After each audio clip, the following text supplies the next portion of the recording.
first receive your 12, 16, or 24-inch rotary table, lay out all the pieces and parts and make sure they are all accounted for.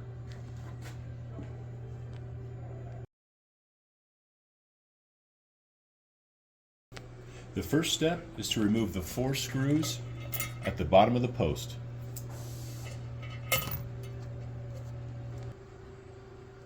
Step 2, you're going to bring the 4 socket head screws from underneath the base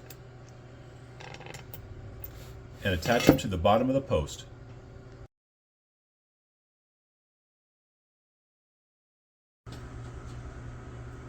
The next step is to lock all 4 casters and then take your X-frame and slide it into the post to your approximate height and tighten the screws.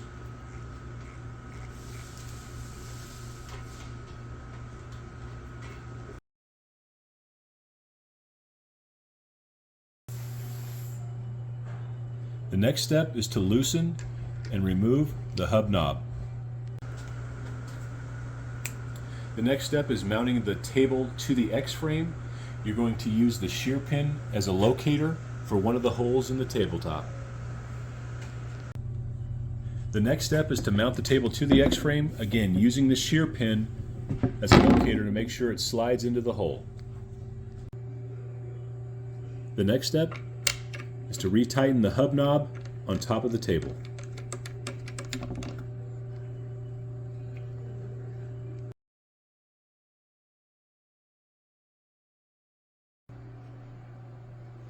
The next step, you're going to add the diverter arm and you're going to slide it into the T-slots using the T-nuts to your desired height, and then you're going to tighten these screws.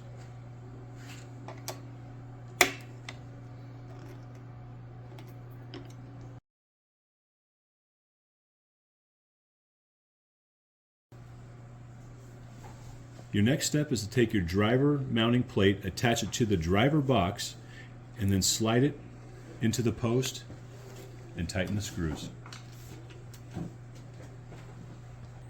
The next step, if you have a fixed speed, is to plug it in and you're ready to run.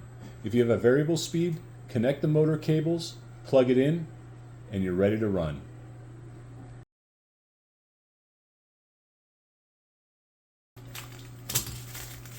And the last step is to add your finishing cap, rubber mallet it in.